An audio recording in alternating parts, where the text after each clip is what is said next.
Let us pray. We give thanks to God for the rich heritage of this province as found in our people. We pray that native-born Albertans and those who have come from other places may continue to work together to preserve and enlarge the precious heritage called Alberta. Amen.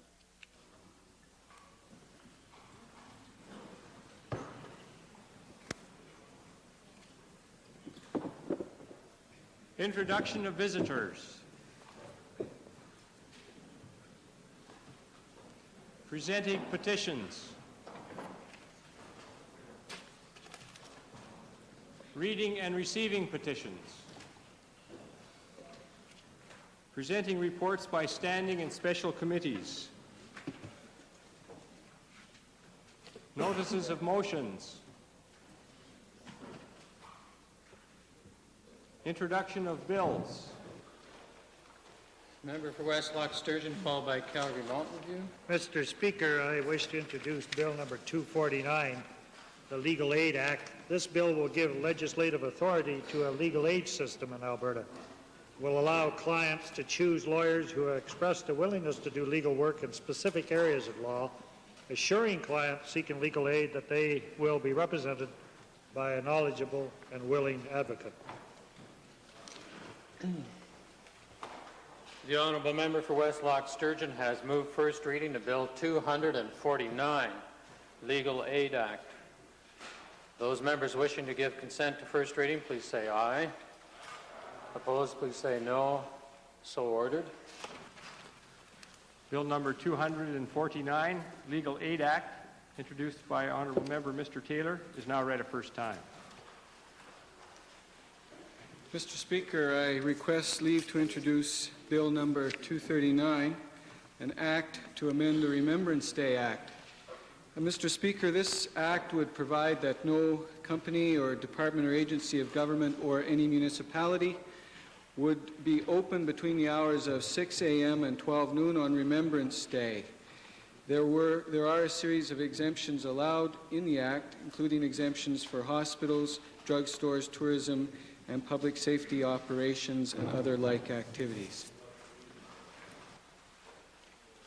The honourable member for Calgary Mountain View has moved first reading of Bill 239, an act to amend the Remembrance Day Act. Those in favour of first reading, please say aye. Opposed, please say no. Carried. Bill number 239, an act to amend the Remembrance Day Act, introduced by the Honourable Member Mr. Hawksworth, is now read a first time. Edmonton Gold Bar. Mr. Speaker, I beg leave to introduce Bill 252, the Quality Child Daycare Standards Act. The bill will establish province-wide standards regarding staff training qualifications, staff-child ratios, indoor and outdoor space requirements, and program enrichment in child daycare centres. The honourable member for Edmonton Gold Bar has moved for first reading Bill 252, Quality Child Daycare Standards Act number 2. Those members in favour of first reading, please say aye. Opposed, please say no. Carried. Bill number 252, Quality Child Daycare Standards Act number 2, introduced by the Honourable Member Mrs. Hughes, is now read a first time.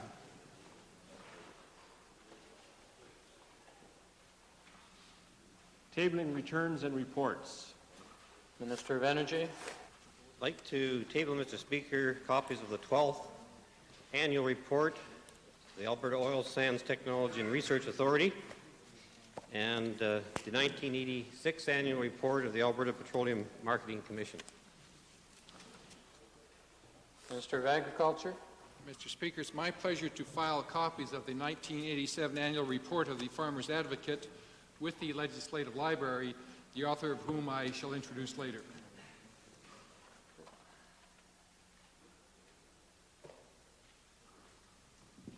Introduction of special guests. Minister of Agriculture, followed by Edmonton Glengarry. Mr. Speaker, it is truly my pleasure to introduce to you two gentlemen that are speaking or that are sitting in the Speaker's gallery. They both have performed an outstanding service to the rural population of the province of Alberta. But let me begin with an individual who is going to take his retirement on June the 1st of this year, who has had 15 years of outstanding service to the farmers of the province of Alberta. He's had an extremely close working relationship with all members of the Legislative Assembly, and especially with the ministers of agriculture in this province. And Mr. Speaker, words cannot adequately describe the outstanding contribution he has made, and I would ask Helmut Intrup to stand and receive the warm welcome of this Legislative Assembly.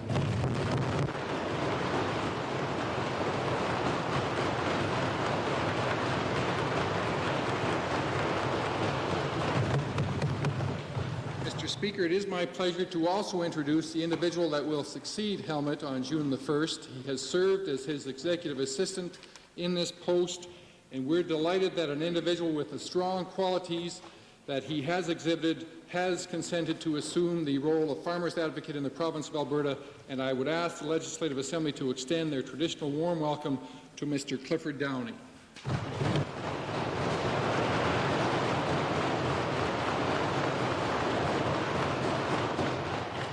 Edmonton Glengarry, followed by the Minister of Tourism.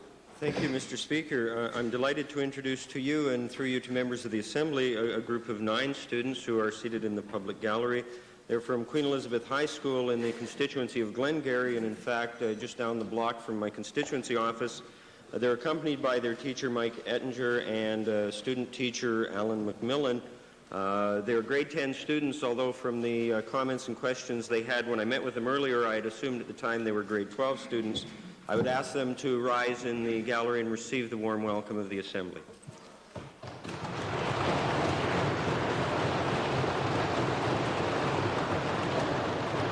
Minister of Forestry, Lands and Wildlife. Mr. Speaker, I would like to introduce to you and through you to members of the Assembly a former member of this Assembly who served the constituency of Highwood in the year of 1981, Mr. Gordon Kessler, who's sitting in the members' gallery, to ask him to rise and receive the welcome of the Assembly.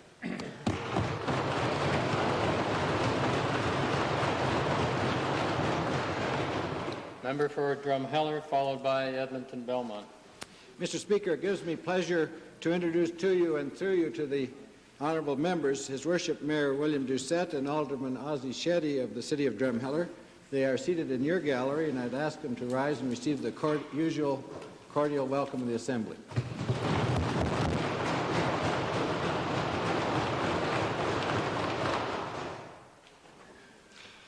Mr. Speaker, it's a pleasure today to introduce to you and to all members of the Assembly some 29 grade 6 students from the McLeod School that is in the constituency of Edmonton Belmont.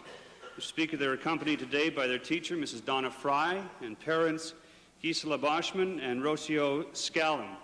I would ask, they're seated in the public gallery, and I would ask that they now rise and receive the traditional welcome of the legislature.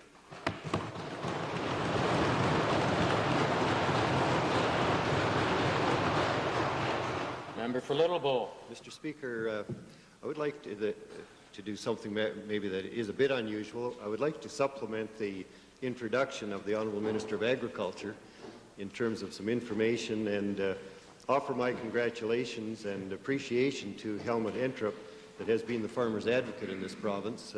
Helmut has served my constituents as well as many other constituents of other members in this Legislative Assembly in many different ways, and has resolved some very crucial issues that my constituents faced. And I know as an MLA I appreciated the attention that he gave to those problems in the area of seismic work, oil and gas leases, property questions, communal property, irrigation, and a number of other items that I could list.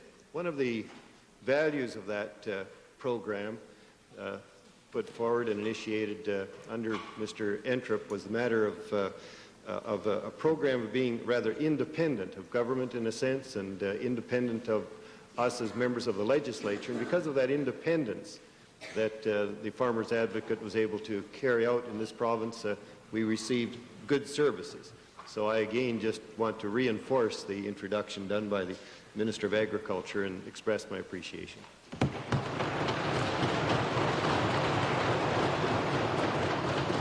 Member for Edmonton Kingsway, followed by the member for Edmonton Jasper Place. Thank you, Mr. Speaker. It's my pleasure today to introduce two groups of people. First, I'd like to introduce 20 grade 5 and 6 students from Prince Rupert Elementary School in my constituency of Edmonton Kingsway. They are accompanied by their teacher, Doug Truk, and by a student teacher, Brent Kasilovich, and a parent, Maxine Koenig. I would ask them to stand and receive the warm welcome of the Assembly.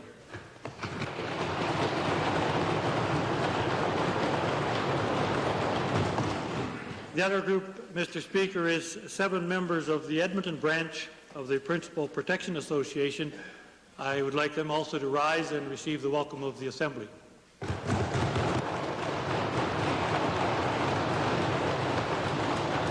Government House Leader.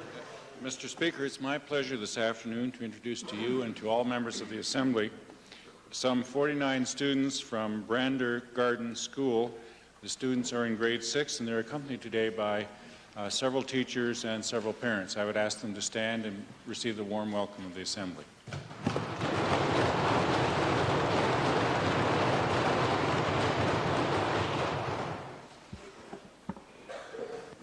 Ministerial statements.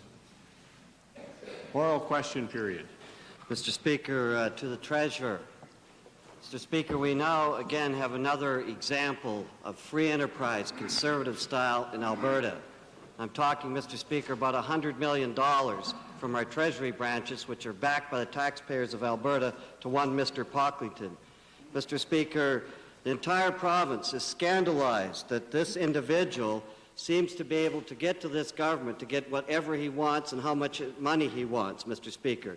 And I say to the Treasurer and ask this question, will the Treasurer explain why Peter Pocklington has open sesame on the provincial Treasury, loan guarantees, and now the Treasury branches? Why does he have these advantages? Mr. Speaker, I think it's important to clarify the transaction that the Honourable Member, Leader of the Opposition, has referenced.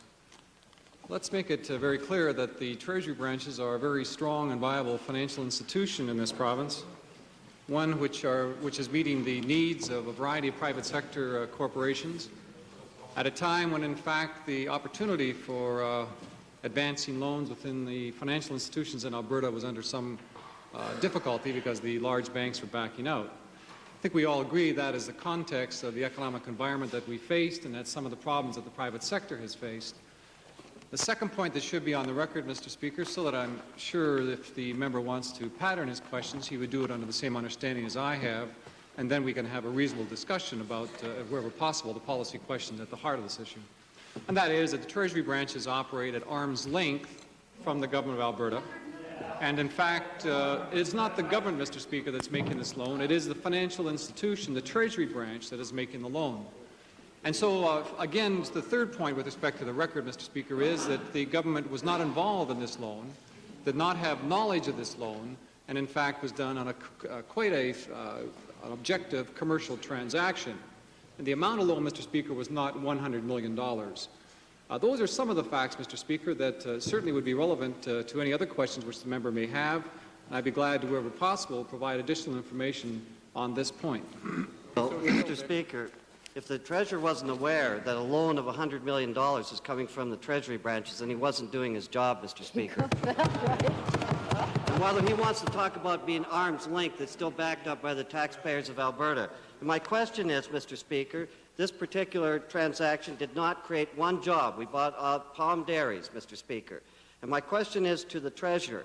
The purchase price of this was $52.5 million. Has he happened to check and find out what is supposed to happen with the rest of the $100 million? Has he at least done that?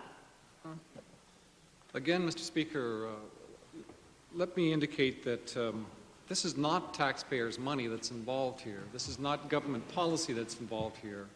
What we have are depositors' money being used to the advantage of all Alberta. That was the intention of this plan. I've lauded the merits of the Treasury branches historically, and although the NDP opposition hasn't raised the criticism of financial institutions, this has in fact moved in to take advantage, to provide the advantage to Albertans of a missing part of the financial infrastructure of this province. And so it's very fortunate we do have that. This is not taxpayers' money, Mr. Speaker. This is depositors' money, and these dollars were advanced on the basis of a commercial transaction. No, I did not know about the transaction. I was not aware of the terms. They're done by management, and of course management makes these decisions based on the standard credit tests. Can you imagine, Mr. Speaker, if we had to stand here and account for every nickel and dime of loans advanced by the Treasury branches? I can assure you that the Treasury Supplementary. Mr. Speaker, this is quite a loan, Mr. Speaker, and I would remind if the Treasury branches went into problem, it is backed by this government, Mr. Speaker, so we should show some concern. And if this is a standard credit test, I can't believe it. Would the Minister, the Treasurer, confirm that the only security for the $100 million put up was the Palm Dairies, which they bought for $52.5 million? Would he confirm that, Mr. Speaker? Well, Mr. Speaker, I can confirm that in the normal kind of a commercial transaction, that the Treasury branch will take all possible covenants, both existing, personal, and future. And I can only say that that is the normal policy that has been provided to me by the people who manage the Treasury branch, and I have no reason to expect that that is any different. The second point that should be made, Mr. Speaker, that this is entirely distinct and separate from the Gainers question, which I'm sure you'll be up on your feet in a moment asking about. This has had nothing to do with the Gainers transaction whatsoever. Finally, Mr. Speaker, let's just imagine what would have happened if this company had been left in the hands, for example, of somebody in Nova Scotia, as was possibly done. Now, the member raises the question, and quite legitimately, about jobs. We also have to ensure that here in Alberta we have head office operations, that we have the jobs being generated here, and we have the opportunity for expansion to take place within this province. That's what province-building economic growth is all about. And that's what this entrepreneur did. Had it been done by somebody else, I'm sure it would have been a commendable move, Mr. Speaker. Mr. Speaker, what we have here is a slush fund for Peter Pocklington with the taxpayers' money, Mr. Speaker. And I noticed that the Treasurer deliberately avoided the question. Is he saying that standard business practice by the Treasury branches to take as collateral a $52.5 million company and give off $100 million? Is that standard business practice, Mr. Speaker? Again, Mr. Speaker, the member is misleading the House, probably unintentionally, with respect to the size of the loan and whether or not the $100 million covenant, which has been mentioned somewhere in the paper, is in fact a $100 million loan. That isn't the case. It's my understanding the loan is essentially at the original price of the purchase of that asset, remembering that the asset itself, Mr. Speaker, had been sold for $60-some million approximately 2 months before that transaction was upset by the federal regulatory group, who said that it was against the free trade or the fair trade practices. And so we have established clearly, Mr. Speaker, what the price of that business was worth. It seems to me, and I can only confirm again, that I can confirm that the Treasury branches took all possible safeguards, secured all possible covenants, and has a very good collateral for the amount of the loan that they've advanced. This is a profit-making company, by the way, Mr. Speaker, and profits, I know, are a naughty word for the socialists across the way. Supplementary, member for Red Deer North, followed by Westlock Sturgeon. Thank you, Mr. Speaker. To the Provincial Treasurer, I recognize that Treasury branch loans are arm's length from the government, but can the Treasurer indicate whether similar financial considerations were or are available to other businesses such as Red Deer's Alpha Dairy? Well, Mr. Speaker, again, should Alpha Dairy decide to work with the Treasury branches, I'm sure that they'd be able to arrange on a commercial basis a similar kind of loan based on their collateral, their ability to repay, and the value of the enterprise itself. That would be a normal kind of commercial transaction, which, if Alpha Dairy was dealing with the Treasury branches, would be available. Westlock Sturgeon. Mr. Speaker, I too am amazed that the Treasurer didn't realize a $100 million loan was being made by an arm of the provincial government. Could the Treasurer, in view of his statement that all possible security was taken for the $100 million loan, explain what in the dickens was left to guarantee the $67 million loan that was just made a few days ago? Well, Mr. Speaker, I'll attempt to just review that one more time for the member. Mr. Speaker, first of all, it is not a $100 million loan. I've made that very clear. It's my understanding the loan is approximately equal to the amount of the transaction, $50-some million, depending on the current position. So there has not been any, so there's not any misunderstanding, Mr. Speaker, There is no other additional loan provided to Mr. Pockington for the Palm Dairy above that amount, as far as I know. Therefore, the registration of the covenant is essentially to protect the company against future additions to the Palm Dairies should he acquire additional assets. That simply would sweep it into the covenant. Secondly, Mr. Speaker, these are two distinct transactions. I made this point already, that the Palm Dairy side is separate from the Gainer's meatpacking side. With respect to the Gainer security, which the member raised, we have taken all possible protection to secure that loan, has been reported to me, including, as I said in the House previously, the existing assets, personal covenants, and any future assets which will be added in the case of the expansion of the plant in southern Alberta. Second main question, Leader of the Opposition. Yes, Mr. Speaker. I'd like to direct this to the Deputy Premier. Mr. Speaker, some depositors in principal savings and trust and holders of investment certificates and other principal companies find themselves in rather the absurd position today of having to pay interest income tax on money they have not received and may never receive, Mr. Speaker. In most instances, I might say this is adding insult to injury, and this will be especially hard on seniors who are living on a fixed income. My question is, what steps has the government taken with their kissing cousins federally so that they might come to their senses? In other words, what representation has the provincial government made to give a tax break from the federal government? Mr. Speaker, that matter is under the jurisdiction of the provincial treasurer, and I'll refer the question to him. Mr. Speaker, I share the same view as the member from Norwood that there has been a difficult circumstance created by the way in which the rollovers of certain contracts have taken place between the period January 1st, 1987 and June 30th, 1987, in that under those contracts that rolled over, there was a realization of income, that is interest earned, and that was not received. When the failure of the two contract companies took place, Mr. Speaker, obviously that money was locked in. What has happened, Mr. Speaker, which is of record, is that the liquidators of the contract companies attempted to, first of all, pay out some money to the contract holders. That has been done. Some 30 cents has been paid out. That, in some small way, may help pay any tax liability. But secondly, Mr. Speaker, a point which I have some concern about is that when the liquidators attempted to establish the plan and therefore establish the losses in the two contract companies, the judge, in his wisdom, indicated that he would not establish the plan and therefore the losses until the Code Inquiry had completed its investigation. What does that mean, Mr. Speaker, is that unfortunately the losses, which may well have been affected in that year, are not known and cannot therefore be offset against revenue. Simply, Mr. Speaker, on the second part of the question, I intend to write to the Minister of Revenue federally to express my view that we should find some way to accommodate this disadvantaged tax situation for those contract holders. Mr. Speaker, I appreciate hearing that, but time is of the essence. What specific suggestions, then, will the provincial treasurer be making to the federal Conservatives about this very serious matter? Speaker, I do agree it's a serious matter. There are several provisions which we are investigating at the present time. I think the lead here should come from the federal government because, in fact, under the tax sharing agreement, they are the ones who pass the legislation, who effect the collection, and who do the enforcement.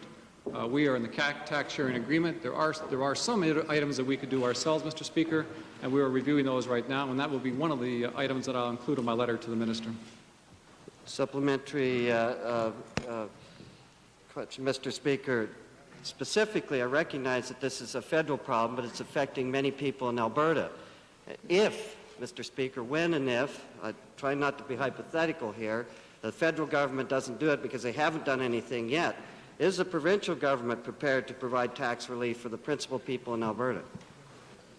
Again, Mr. Speaker, that's one of the items that we're looking into. We have had discussions with the federal government, the federal taxation people already on this issue. It's been drawn to our attention by the liquidators of the two contract companies in a letter they wrote not just to us but to all contract holders. And I would intend that we'll take fairly tough action with the federal government to see that some benefit or some easing of the tax liability can be effected. Yes, Mr. Speaker, I appreciate that we have to talk to the federal government. So far they haven't moved. But my question is specifically, what will the provincial government do to take over this absurd situation and give some help to the seniors especially. So this may be the final straw. What will the provincial government do? Well, again, Mr. Speaker, the range of possibilities is just that. We have to examine those choices. We have to do that which is best for those people who are affected. We have to do it in concert with the federal government, and we'll be discussing all those possible avenues. For me to make any recommendation at this point would preempt the discussions which obviously are taking place between the two governments right now to find a solution to this as opposed to find some way to antagonize either party. We want to work in the interest of the contract holders, and that's our objective. Westlock Sturgeon, supplementary question. Mr. Speaker, supplementary to the provincial treasurer. In view of the hardship that's obviously being worked on these investors, and it's adding insult to injury because of what is obviously at least a part of the problem of the provincial government, part of the predicament they're in, would the provincial treasurer agree to forego the provincial share of the taxes at least in the case of this hardship?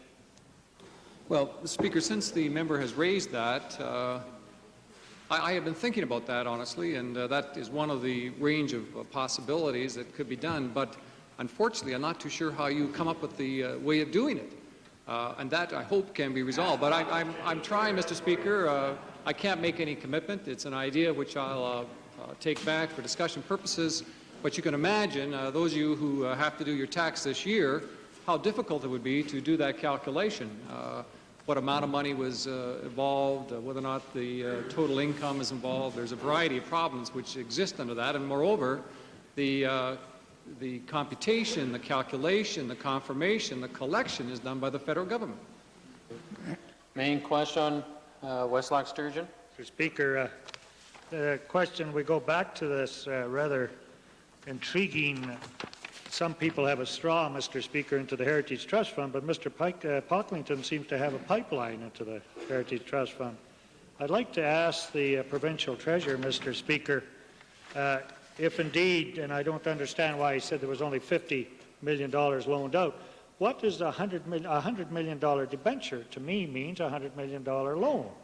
Now, where does he come up with the business that you've only have $50 million out on a $100 million debenture, which, by the way, was only had the interest changed on March the 3rd here in 1988?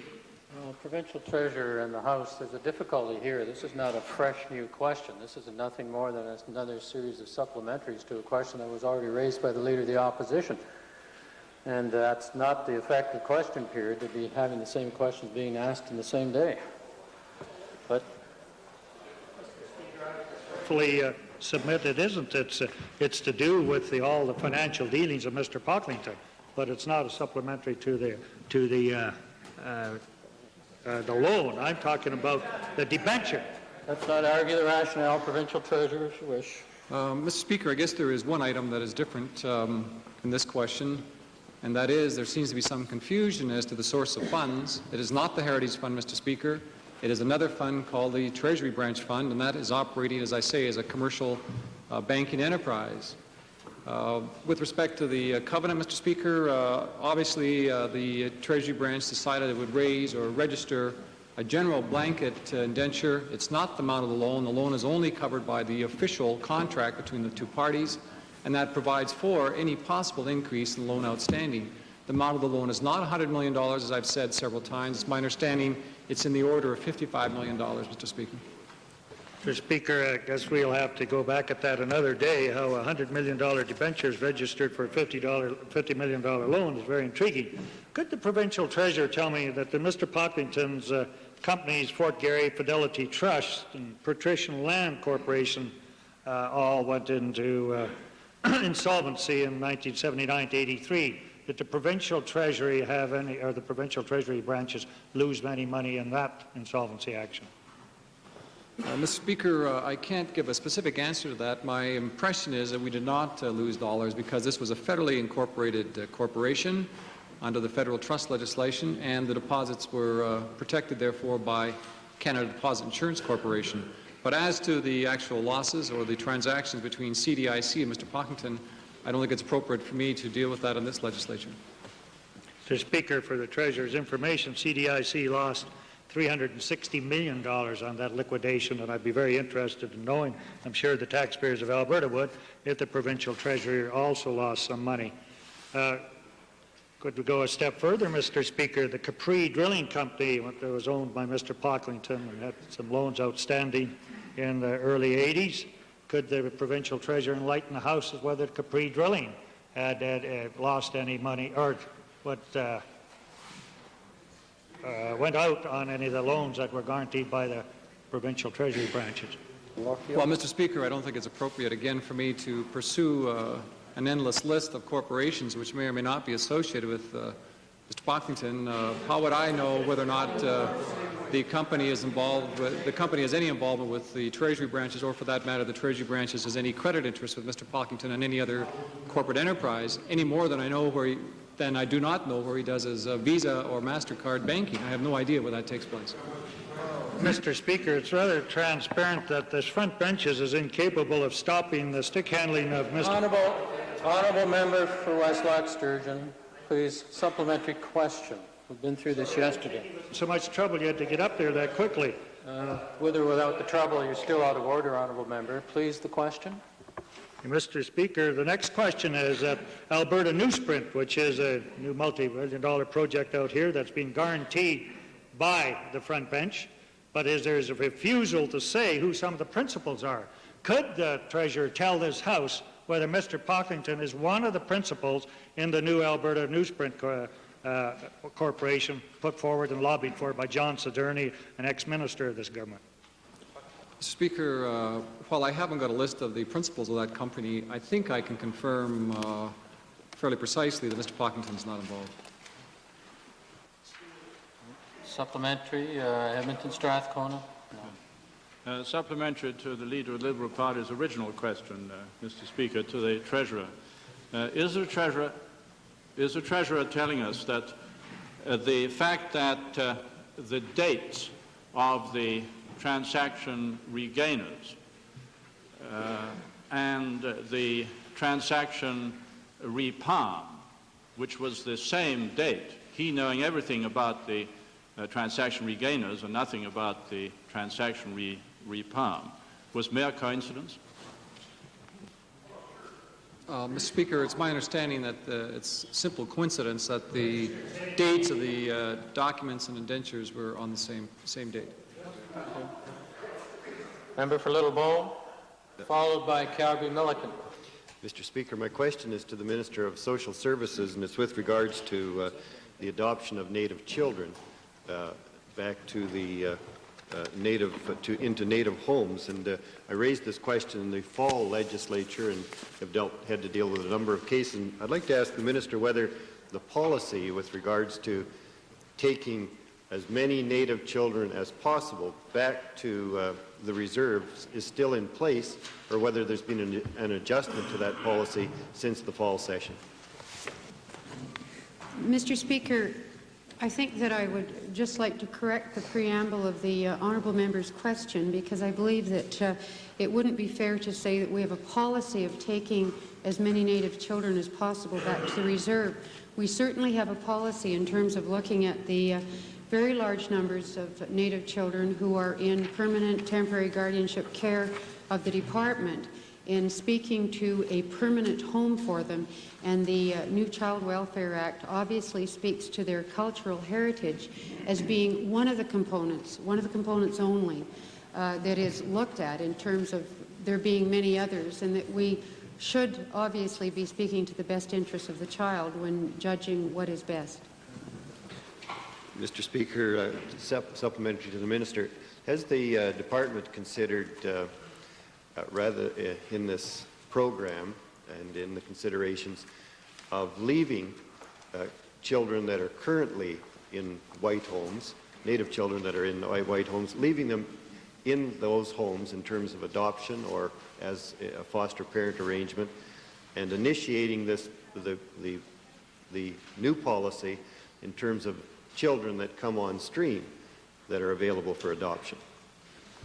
Well, Mr. Speaker, that's a very important question, because obviously In a very short time, just the last few years, the Native community appropriately has expressed great distress about the number of children who have come into permanent care of the Department of Social Services, hence the government. This has not created a permanent situation for these children, and with so many of them, it certainly wouldn't be possible to imagine that the Native community would be able to look after all of the children who are presently in care. We've had great success in working through individual cases with the foster parents and with the Native community in placing children in permanent homes. And I can't tell you offhand what the percentage has been in terms of foster parents achieving adoption, private adoption, or alternately the children going to the Native community. But I can say to the honourable member that in most instances this has been achieved in terms of a permanent placement very successfully. But unfortunately there are a small number of cases, a small number in terms of a relative sense, that have not been achieved with a concurrence on both sides, and these have been very distressful to all of those people involved. Mr. Speaker, a final supplementary to the Minister. Could the Minister indicate what type of an ongoing assessment is being made in terms of this new program that came in with the legislation? Is the Minister doing that personally? Is there someone in the department monitoring it and reporting to the Minister so that a good assessment can be done at all times? Mr. Speaker, there are a number of people involved, obviously under the direction of the Director of Child Welfare Services, also the Children's Guardian's Office. In both instances, whether we're talking about the department's role or the Children's Guardian's role, they have access to many professionals. And I can assure the honourable member that we spare no resources in bringing professionals to the cases that are controversial in order to provide the very best of information. But I think all honourable members will realize, even with that, not all professionals will agree on what should be the permanent future of a child. In many cases, they end up in court. Member for Edmonton Avonmore, followed by Westlock Sturgeon. Minister of Social Services, has she done any kind of follow-up on or assessment on children that have in fact been repatriated, that is taken out of permanent types of placement where they've had ongoing care in one home and been returned, and what kinds of results have come out of that? Mr. Speaker, there are various ways, I guess, that an approach would be taken. There are, in many instances, in reserves across the province, social workers who are working for the reserve, and as well, at any time where there is a need for the family who has taken responsibility for an individual child, certainly the Department of Social Services is available to them if there are problems. Edmonton Goldbar. Thank you, Mr. Speaker. To the Minister, in the same vein, I would like to have the Minister explain to the Assembly about follow-up. Are there opportunities for return to the original home, which may be non-native, if the child doesn't adapt to a home in the Native community? Or is the child, if the child doesn't adapt to the original one, is the child simply transferred to another home in the Native community? Mr. Speaker, it would be judged on an individual case basis. If unfortunately there was a breakdown in the adoption that took place, certainly in looking at the best interests of the child, all people who had expressed an interest would be contacted, and normally workers do a very thorough job of follow-up. A member for Cypress Redcliffe.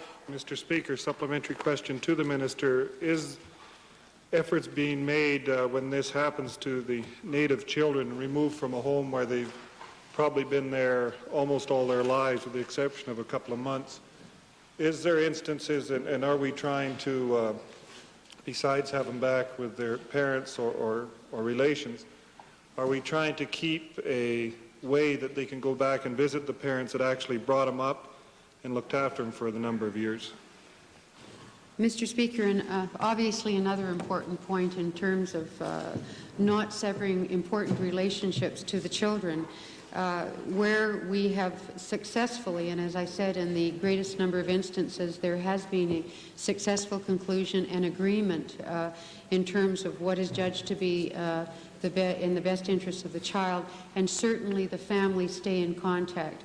And we have excellent foster parent families in this province. Mr. Speaker, for those who have Native children, they are making more and more of an effort to make sure that the Native children are in contact with their roots. Calgary-Milliken, followed by Edmonton Highlands and Edmonton Gold Bar.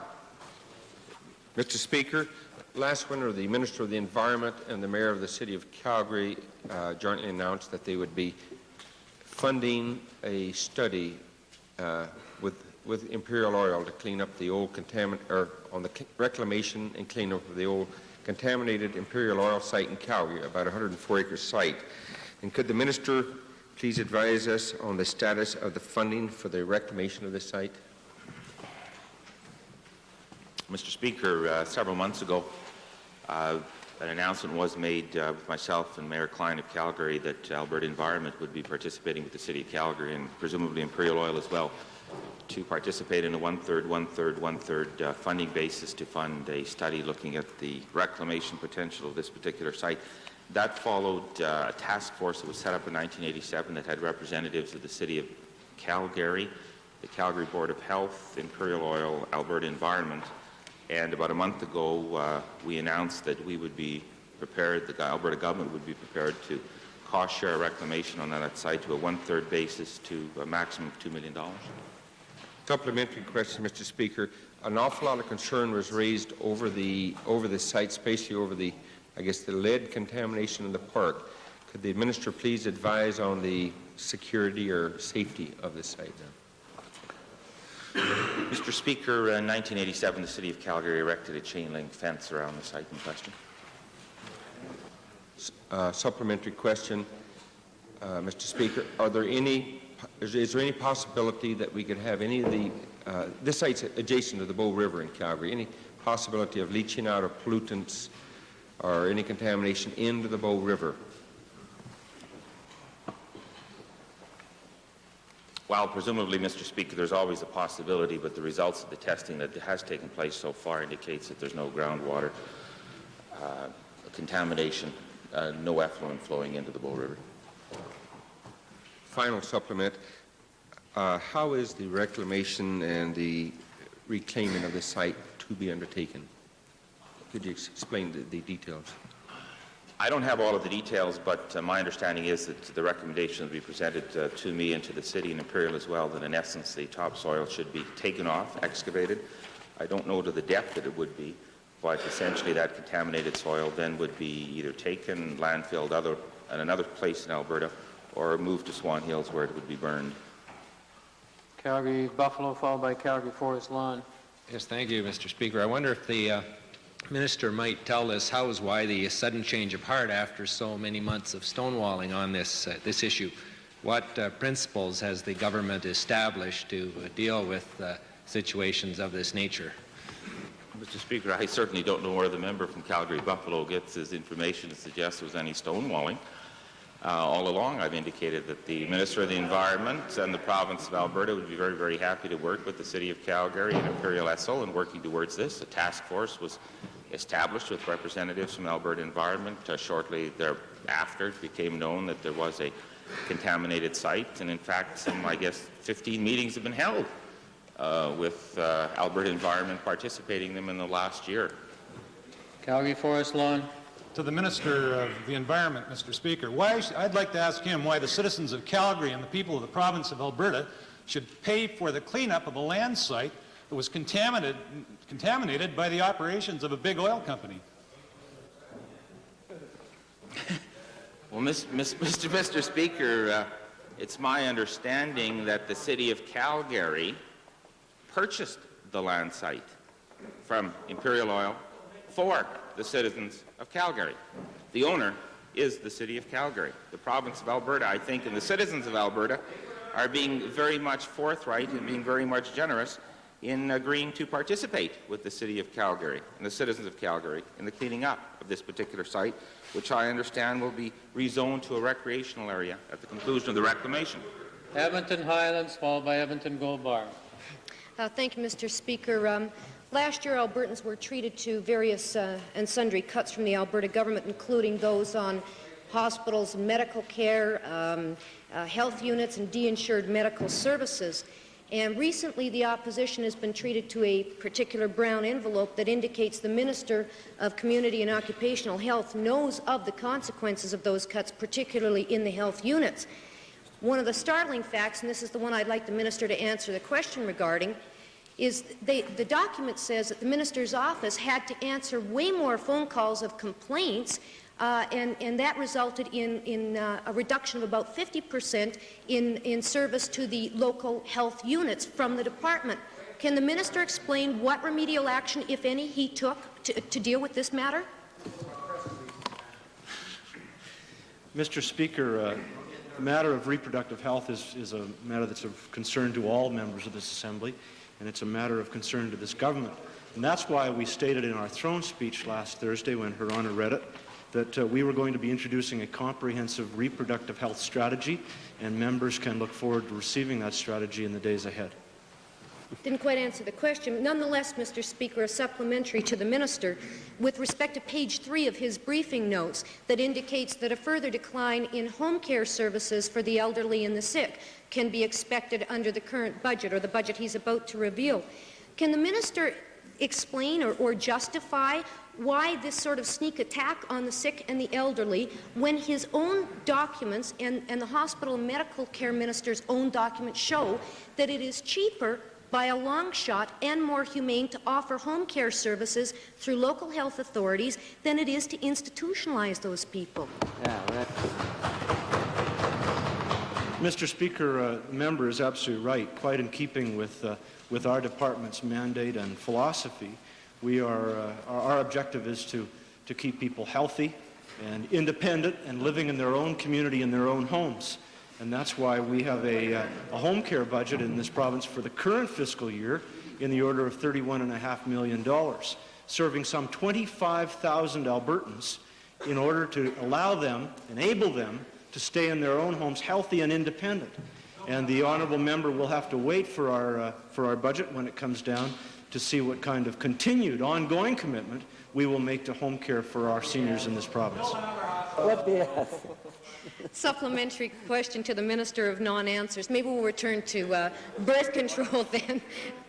The Minister says, well, wait for the budget for Thursday night. Fair enough. But the Minister surely also knows from the briefing notes that I'm sure he received that the consequences of the cuts to the local authorities under his control resulted in an increase in teenage pregnancies and an unbearable burden on the local health units to provide preventive health services to families. What action did the Minister take during the last year to fix that problem? Not next year, currently. Mr. Speaker, we are looking ahead in this government, and we are looking ahead to a comprehensive reproductive health strategy that will see funding going to our 27 health units for sexuality education and counseling, and for birth control screening, birth control clinics, and sexually transmitted disease screening. What a guy. Kind of like closing the barn door, Mr. Speaker, after the horse bolted. You know, pregnancy does have a result. Final supplementary to the Minister, then, these briefing notes. Oh, by the way, I'll file 3 copies of these briefing notes. Order, please, Honourable Member. Motion 362 needs to be brought to mind. I'm sorry, Leader of the Opposition. The Chair chose to overlook it for the first twice of the comments being made about certain briefing notes, but refer everyone to Motion 362. Reading telegrams, letters, or extracts from newspapers as an opening to an oral question is an abuse of the rules of the House. And it goes on further, so I invite all honourable members to read it. Thank you. And could we have the question? Mr. Speaker, I wasn't reading them. Please. I mean, I think it's pretty obvious that if I'd been reading them, it would show.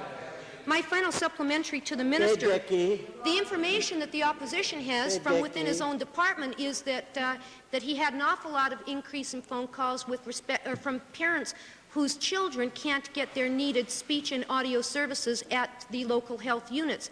Has the minister addressed this problem, and will he announce plans to correct the problem? Mr. Speaker, I am aware of the concern of a number of Albertans who are not able to get access to adequate speech therapy and audiology services. We have, through the 27 health units, I believe it's some 14 health units who are able to provide adequate speech therapy services. And it's my intention, in working with my colleagues in the departments of hospitals and medical care, education, and social services, to be able to bring forward to my colleagues a proposal that would see us expanding those services for all Albertans. Supplementary, Edmonton Goldbar. Thank you, Mr. Speaker. To the Minister, well, lots of talk about prevention, but we still have too much evidence about its absence. Mr. Speaker, to the Minister, will the Minister simply undertake to establish family planning clinics in all public health units across the province and to provide the resources necessary? Mr. Speaker, I have to make some question of the honourable member's leading comments, and it's along these lines that this government provides some $300 million in funding to preventive health services in the public health area, in the mental health area, and the occupational health and safety area. And that commitment is there, and it's real, and it will continue. And as for sexuality education, for birth control clinics and sexual transmitted disease screening, the member will have to await the government's announcement on its reproductive health strategy. Thank you. Member for Edmonton Goldbar, followed by the member for Edmonton Glengarry. Mr. Speaker, on January the 28th of this year, the Supreme Court of Canada struck down that section of the Criminal Code requiring women to have the approval of a therapeutic abortion committee prior to obtaining an abortion. These committees are now illegal and have been disbanded by all provinces. We ask ourselves then, how is it that 3 Alberta hospitals in Drumheller, High Prairie, and Lloydminster continue to operate committees? Mr. Speaker, this is a very sensitive issue, and there has been incompatibility, if not outright conflict, in statements made by the Premier and ministers on this very issue. The conflict has created anxiety and consternation among women, families, communities, and it's urgent that it be dealt with and resolved. My question is to the Minister of Hospitals and Health Care. Will the minister show some leadership and require those hospitals in Drumheller, High Prairie, and Lloydminster to disband these illegal therapeutic abortion committees and conform with the law? Mr. Speaker, first of all, to correct two misconceptions by the honourable member, all provinces in Canada have not abandoned the abortion committees, as was suggested by the member, and secondly, the hospital in Lloydminster is in Saskatchewan, is under the jurisdiction of that province, not Alberta. Dealing with the other 2 hospitals in question, in High Prairie and Drumheller, we have, as a matter of stated policy, said that we believe that hospitals should abandon the abortion committees that have been in place for many years, and that doctors would be required under a section of our hospital regulations to get a second opinion or have have the patient have a consultation with a second doctor before proceeding. It's not our intention to try to control hospital boards in this regard. We've said as well that hospital boards have the freedom to decide whether or not an abortion will be carried out in their hospital. Hospital boards also have a fair degree of latitude to determine the method of carrying out medical practices in their own hospital. My best advice to people who may be concerned about any way in which a particular hospital is carrying out the policies with respect to abortions at this time is to to speak directly to the hospital board or the administration and try and find out from them why they're undertaking the procedures in a certain way. I believe that if we were to try to force those two particular hospital boards to do something differently, then of course they would have the option of deciding not to do any abortions at all, in which case we would not have improved in any way the access that the honourable member might be wishing would occur. Supplementary, Mr. Speaker. Will the minister tell the Assembly who it is in the Cabinet that's in charge and responsible for making statements dealing with this issue? It's very difficult when we do have inconsistencies coming from our provincial cabinet. It's a very sensitive issue, and the Alberta citizens don't need opinions that are all over the map. Mr. Speaker, the honourable member is correct in saying it is a very sensitive issue, and it's one that where the opinions cross all political parties and certainly have a great divergence. I have had the responsibility for communicating publicly the position of our government with respect to the provision of abortions in our hospital and medical care system since the Supreme Court decision came down in January. The communication has been that we have taken an interim position only, that abortions would be carried out only in approved hospitals. I'm sorry, Mr. Speaker, I should say that the province will fund abortions only when they're carried out in approved hospitals by approved physicians, and that they require a consultation. Beyond that, we are waiting for the federal government to determine what they intend to do with respect to the provisions of the criminal code which were struck down by the Supreme Court decision. The responsibility for... Order, please, Honourable Minister. Sorry. Might we have unanimous consent of the House to complete this series of questions? Opposed? Supplementary, Edmonton? No, supplementary, Edmonton Goldbar, please, Mr. Minister. Thank you, Mr. Speaker. May I ask the Minister, did the Minister consult with the Minister responsible for Women's Affairs prior to establishing the second opinion requirement? Mr. Speaker, I wanted to add that with respect to consultation with the federal government and any comments by our government with regard to the position they take, that responsibility rests with the Attorney General, and he is in communication with the federal government and other provinces in that regard. Insofar as the decisions that we've reached thus far in this government, they've been made in our cabinet and discussed in our caucus before them being made public, and that will continue to be the case. Yes, Mr. Speaker. To the Minister again, has the Minister received a legal opinion on the legality of requiring women to seek a second opinion? There appears to be differing opinions coming from the college and from the AMA on this matter to being able to have an abortion, and if so, what is the legal opinion? It is our view, Mr. Speaker, that the hospital regulations in Alberta do not in any way contravene the Criminal Code of Canada. Edmonton Avonmore. Mr. Speaker, to the Minister of Health.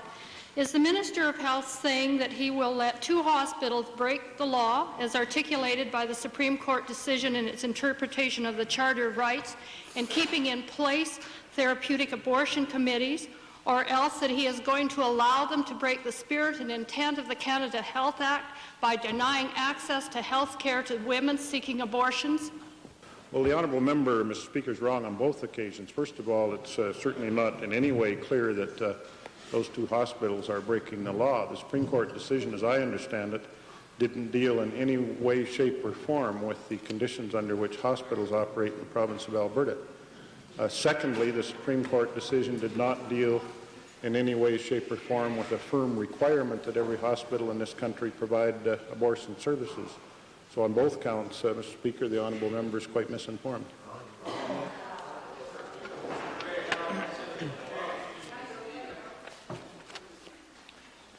The Before Chair calls orders of the day, I'd like to make a brief statement to the House which will give some clarification to some of the House procedures yesterday. Yesterday, the member for Edmonton Centre requested under Standing Order 40 a motion be debated because of its urgent and pressing necessity. Inadvertently, a debate arose surrounding the urgency of the motion in question, brought on perhaps by a point of order which was raised by the Honourable Minister of Community and Occupational Health. However, after reviewing Standing Order number 40, I note that only the mover shall be allowed to explain the urgent and pressing necessity. I draw this to the attention of all members who may in the future wish to use Standing Order 40 as a means in which to debate a motion. I would also expect that the mover of such a motion would be able to express the case of urgency in a very brief and succinct manner, perhaps a couple of sentences. So the Chair apologizes to the House yesterday for having allowed other members to speak to the matter of urgency when Standing Order 40 is quite clear that it is only the mover who has that opportunity. Orders of the day.